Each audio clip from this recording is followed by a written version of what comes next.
આજનું રાશિફળ આજે 14 એપ્રિલ મેષથી લઈને મીન સુધી જાણો કેવો રહેશે આજનો તમારો દિવસ. જ્યોતિષમાં રાશિફળનું વિશેષ મહત્વ છે. રાશિફળ મુજબ આજે કેટલીક રાશિઓને ભાગ્યનો સાથ મળશે, જ્યારે કેટલીક રાશિઓને પરિવારનો સાથ મળશે, પરંતુ કેટલાક લોકોને નુકસાન પણ થઈ શકે છે. પહેલી રાશિ છે મેષ રાશિ. આજનો દિવસ તમારા માટે આનંદદાયક રહેવાનો છે.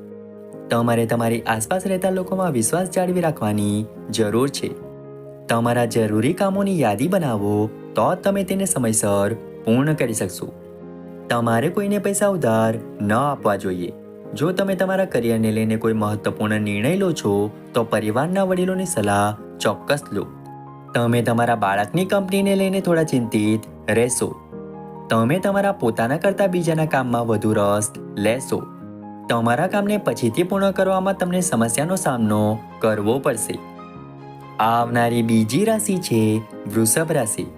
આજનો દિવસ તમારા માટે કંઈક ખાસ રહેવાનો છે. આજે તમારા લાંબા સમયથી અટકેલા કામ પૂર્ણ થવાની સંભાવના છે. તમારે પરિવારમાં તમારી જવાબદારીઓ સમયસર પૂરી કરવી પડશે. તમારે કોઈ પણ કામમાં ઉતાવળ કરવાનું ટાળવું જોઈએ. તમારું બાળક તમારી અપેક્ષાઓ પર ખરું ઉતરશે. વિદ્યાર્થીઓની પરીક્ષાના પરિણામોની જાહેરાતથી વાતાવરણ ખુશનુમા બની રહેશે.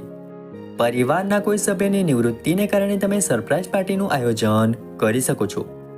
તમને તમારા મિત્રોનો સંપૂર્ણ સહયોગ મળશે. પ્રગતિના માર્ગમાં આવતા અવરોધો દૂર થશે. આવનારી ત્રીજી રાશિ છે મિથુન રાશિ. આજનો દિવસ તમારા માટે લોક કલ્યાણના કાર્યોમાં સામેલ થઈને નામ કમાવવાનો રહેશે. તમે વિવિધ ક્ષેત્રોમાં સારું નામ કમાશો. તમે એક પછી એક સારા સમાચાર સાંભળતા રહેશો. પરિવારમાં કોઈ પૂજા, ભજન, કીર્તન વગેરેનું આયોજન થઈ શકે છે. તમે ધર્માદાના કાર્યોમાં સક્રિયપણે ભાગ લેશો, જેનાથી તમને માનસિક શાંતિ મળશે. ધાર્મિક કાર્યોમાં પણ તમને ખૂબ જ રસ રહેશે. કેટલાક નવા લોકોને મળવામાં તમે સફળ રહેશો. તમે પરિવારના સભ્યો સાથે તેમની સમસ્યાઓ સાંભળવા માટે થોડો સમય વિતાવશો.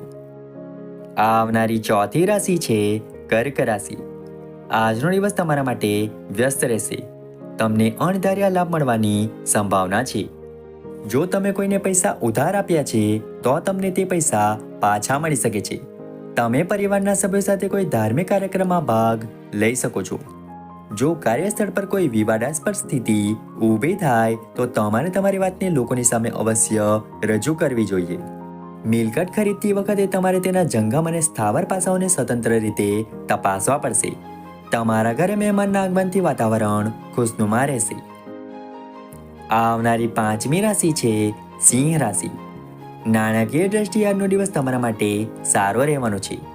તમને એક કરતાં વધુ સ્ત્રોતોમાંથી પૈસા મળશે. તમારા જીવનસાથીની સલાહ તમારા વ્યવસાય માટે ઉપયોગી સાબિત થશે.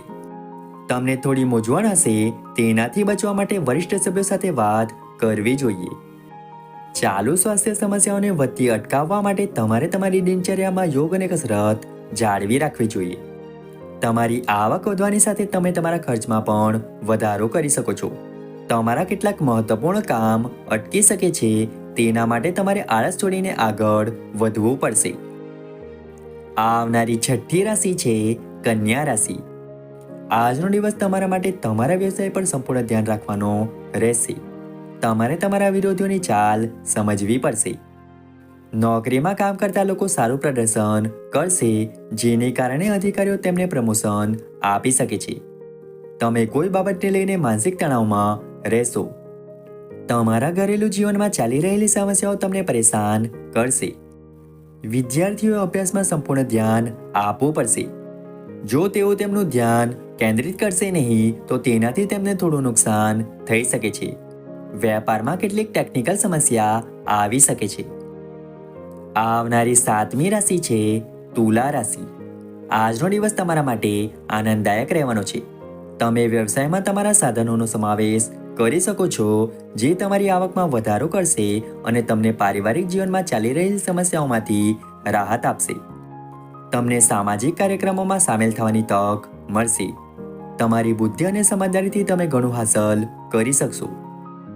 તમારે તમારા કોઈ મિત્રની સલાહ પર કોઈ મોટું રોકાણ કરવાનું ટાળવું પડશે. વિદ્યાર્થીઓને ભૌતિક અને માનસિક બોજામાંથી રાહત મળતી જણાય છે. તમારા પિતાના કહેવાથી તમને કદાચ ખરાબ લાગશે, પરંતુ તેમ છતાં તમે તેમને કંઈ પણ કહેશો નહીં. આવનારી 8મી રાશિ છે વૃશ્ચિક રાશિ. આજનો દિવસ તમારા માટે મિશ્રિત રહેવાનો છે. તમને કોઈ વાતનો અફસોસ થઈ શકે છે. બાળકો પણ તમારાથી નારાજ થઈ શકે છે. તમારા વ્યવસાયમાં કોઈ પણ ડીલ ઉતાવળમાં નક્કી કરવામાં આવશે, જેને કારણે તમને સમસ્યાઓ થઈ શકે છે. તમે નવું વાહન ખરીદીને ઘરે લાવી શકો છો.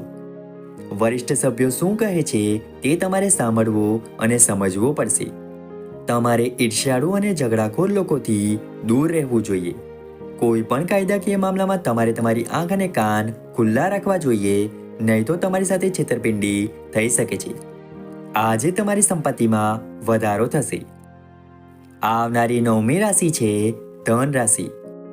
સામાજિક ક્ષેત્રમાં કામ કરતા લોકો માટે આજનો દિવસ સારો રહેવાનો છે. તમારા કાર્ય દ્વારા તમે ઉચ્ચ પદ પ્રાપ્ત કરશો. તમારા ભાગ્યનો સિતારો ચમકશે. કાર્યક્ષેત્રમાં કોઈ મોટી સિદ્ધિ મળવાની સંભાવના છે. જો તમને કોઈની મદદ કરવાનો મોકો મળે તો તે અવશ્ય કરો. તમારે કોઈ પણ નિર્ણય ઉતાવળમાં અથવા ભાવનાત્મક રીતે ન લેવો જોઈએ, નહીં તો તેમાં તમે ભૂલ કરી શકો છો. તમારા બાળકોને પૂરો સમય આપો અને તેમના મનમાં ચાલી રહેલી સમસ્યાઓને સમજવાનો પ્રયાસ કરો. પરિવારના કોઈ સભ્યના લગ્ન પ્રસ્તાવને મંજૂરી મળી શકે છે. આવનારી 10મી રાશિ છે મકર રાશિ. આજનો દિવસ તમારા સાંસારિક સુખ સુવિધાઓમાં વધારો લાવનાર છે. તમે તમારી લક્ઝરી વસ્તુઓ પર સારી રકમ ખર્ચ કરશો. તમારી આસપાસ રહેતા લોકો સાથે તમને કેટલીક સમસ્યાઓનો સામનો કરવો પડી શકે છે. તમારા જીવનસાથી તમારી પાસેથી કંઈક માંગી શકે છે, જે તમે ચોક્કસપણે પૂર્ણ કરશો. તમારે તમારા માતા પિતાની સેવા કરવા માટે સમય કાઢવો પડશે. જો તમારે પ્રવાસ પર જવું હોય તો ખૂબ જ સાવધાનીથી વાહન ચલાવો. તમારા કેટલાક નવા દુશ્મનો ઊભા થઈ શકે છે. આવનારી 11મી રાશિ છે કુંભ રાશિ. આજનો દિવસ તમારા માટે જવાબદારીપૂર્વક કામ કરવા માટેનો રહેશે. વેપારમાં પણ તમને સારો નફો મળવાની સંભાવના છે. તમને તમારા ભાઈઓ તરફથી કોઈ સારા સમાચાર સાંભળવા મળી શકે છે. તમે તમારી આવક વધારવાનો પ્રયાસ કરશો. તમે કેટલાક નવા સ્ત્રોતોથી પૈસા કમાઈ શકશો. નોકરી સાથે જોડાયેલા લોકોને કેટલીક સમસ્યાનો સામનો કરવો પડી શકે છે. તમારે વૈવાહિક જીવનમાં તાલમેલ જાળવવો જોઈએ, નહીંતર ઝઘડા થઈ શકે છે. તમે તમારા મિત્રો સાથે આનંદમાં થોડો સમય પસાર કરશો. તમારા માટે પ્રગતિના નવા રસ્તા ખુલશે. આવનારી 12મી રાશિ છે મીન રાશિ. આજનો દિવસ તમારા માટે ખર્ચને લઈને સમસ્યા લાવી શકે છે. દેખાડો કરવાની જાળમાં ન પડો. વેપાર કરતા લોકોને થોડું નુકસાન થવાની સંભાવના છે. તમારે કોઈ યોજનામાં સમજી વિચારીને પૈસા રોકાણ કરવા પડશે. જો તમે કોઈ યોજનાને અંતિમ સ્વરૂપ આપવા જઈ રહ્યા છો તો તમારે તેમાં કેટલીક સમસ્યાનો સામનો કરવો પડી શકે છે. તમારે તમારી આસપાસના લોકો વિશે સાવચેત રહેવાની જરૂર છે. સામાજિક ક્ષેત્રે કામ કરતા લોકોનું વર્તુળ વધશે. કેટલાક નવા મિત્રો પણ બની શકે છે. તમારે તમારા વિરોધીઓની વાતોથી પ્રભાવિત થવાથી બચવું પડશે.